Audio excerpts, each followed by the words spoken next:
Hi all! Last time we learned about drink safety, how women are preferred when hiring, and being funny has nothing to do with your gender. And without further delay, the continuation.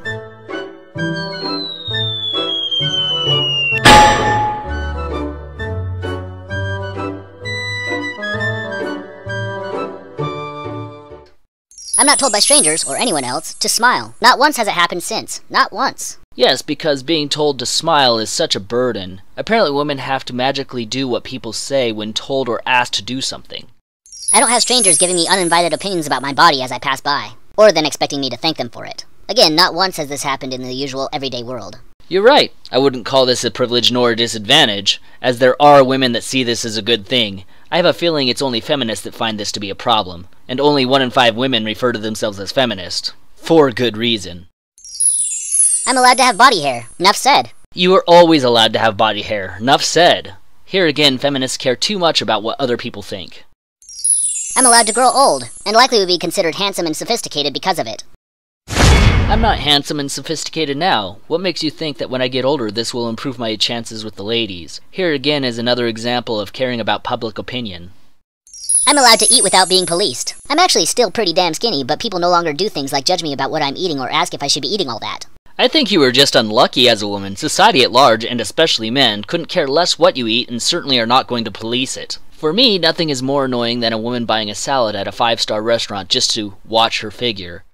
My abilities speak louder than my appearances at work. When I work on-site gigs, I tend to just wear jeans and a t-shirt. No one cares. It's all about the quality of my work. No one cares if you wear jeans and a t-shirt as a woman either. It sounds like you work at a pretty sexist place if they only care about what women wear, in which case isn't a representation of society at large. When I was a supervisor at a call center near where I live, actually I got in trouble for wearing jeans and a t-shirt.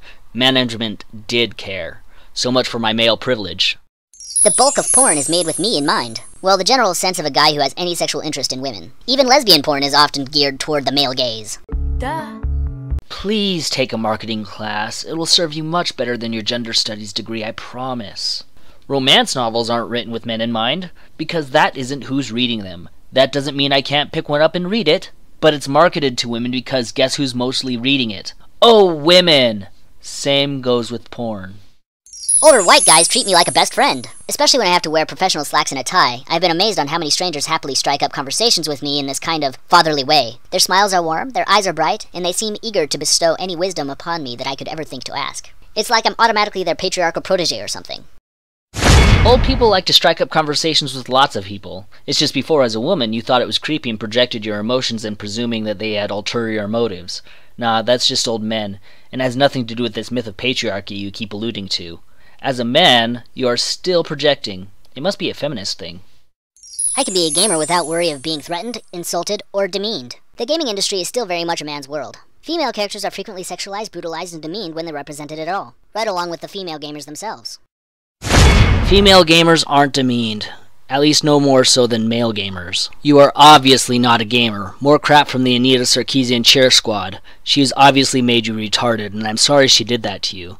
But it's not your fault. It's your religion that forces you to just listen and believe in her drivel. And female characters aren't the only ones frequently sexualized and brutalized. Males are much more frequently brutalized. All in all, if you don't like those types of games, you don't have to play them. My comfort comes before anyone else's. Nobody expects me to sacrifice a thing for them anymore. To me, you're somewhere between a cockroach and that white stuff that accumulates at the corner of your mouth when you're really thirsty.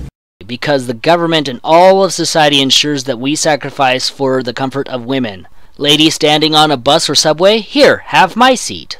The term ladies first was just made up and a myth, I guess. I mean, I didn't sacrifice time with friends or gaming because my ex-wife wanted me home at an early hour. Up yours! I had significantly less sexual liability. I can now have as much sex with as many people as I want and nobody says boo about it.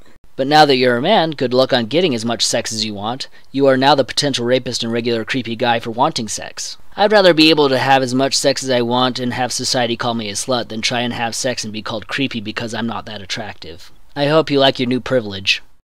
I'm allowed to take up space, and lots of it. If I feel like spreading out on public transportation, nobody, regardless of gender, tells me to move over anymore. They just act like I have full right to be obnoxious. Please note, I've only ever done this once for experimental purposes. Actually, you had a better chance of taking up more space as a woman than you do as a man. Men, and only men, get arrested for spreading their legs apart too wide. But women who take up extra room with their bags, no law is saying they can't. Somehow I think bags take up much more space than legs being spread too far apart. I'm not subject to soft sexism. Being asked to grab someone their coffee, help decorate for a work party, or help clean up said party is simply a thing of the past. Where do you live, the 50s? First, just because you are being asked to clean up doesn't mean you are being asked to clean because you are a woman. And being a man doesn't make you exempt from cleaning. It does, however, make you a douche if you don't help, though. Second, now they assume you can fix cars and fix computers, and they're going to ask you to move desks and do heavy lifting, and you can get your soft sexism that way. Oh, and by the way, most people aren't asked to plan for parties or decorate. What's asked for are volunteers, and I'll give you 2 guesses which gender volunteers the most. I suspect you need 3 guesses, though. People think my successes have been made purely by my own gumption. I've worked hard, sure, but I've also had plenty of luck and help. People just don't question my supposed right to be praised anymore, nor imply that I earned what I earned by playing some sort of card. My same exact successes are somehow now all me, all hard-earned, and all things that had absolutely nothing to do with the cultural system we have in place. There is a cultural system in place, but it isn't stacked in your favor now that you're a man. And it's all thanks to quotas. Get rid of quotas and affirmative action, and people will stop thinking the only reason why a woman has success is because of her gender. Once affirmative action goes away, so will this privilege. I can say the most ridiculous things imaginable, and people will still think I'm right. Seriously, I've tested this. Darling, this whole list is ridiculous, and the only people who think you are right are the feminists that support it. Your regular confirmation bias right here. I could go on, but you know, space issues. But the above examples poured out of me just about as fast as I could type them. Having been treated both as a man and a woman, these privileges are glaringly obvious to me, and there are far, far too many to count. Men are suffering. They have different problems than women have, but they don't have it better. They need our sympathy, they need our love, and they need each other more than anything else. They need to be together. Do you think women understand what it's like to be a man? Not at all. No clue. No idea. And thus confirms your bias, only looking at the privileges while ignoring the disadvantages, looking at the world through rose-colored glasses, as it were, because someone who has also been treated both as a man and a woman would completely disagree with you. To those of you who aren't surprised by this stuff on this list, share it with someone who will be, and if you in turn never fathomed these everyday issues before, reflect on why that is. But most importantly, speak out about it. Don't let these discussions fade into the background. And those of you who think this person is just a feminist trying to confirm what they already believed, feel free to remind them of the female privileges he is missing out on now that they are a man. And if you're a guy somewhere on the spectrum, do your part by calling out issues as you see them. Participate in charities, organizations, and walks. Vote on important positions. Tell male youths what is and isn't acceptable behavior. Do your part, because clearly people will listen to you. You might want to get that out of your head that you think men are listened to because they are men. Feminism has really turned your brain into mush, and as soon as you became a man, your goal was to set out and prove that you are now privileged. Your experiences do not reflect mine or any other man's experience except those that feminist men told you that we experience, or looking at those privileges through a grass is always greener mentality. Everyone should read Self-Made Man by Nora Vincent. It is her account of her 18 months living as a man. It basically contradicts this notion of privilege that is perpetuated by this article. But I'm glad this list is printed. It's just one more thing to which we can make fun of feminism for. But by all means, let me know how Beyoncé is being oppressed by this man's privilege. This is why feminists get laughed at when they bring up male privilege. Gender is not and cannot be separated into classes.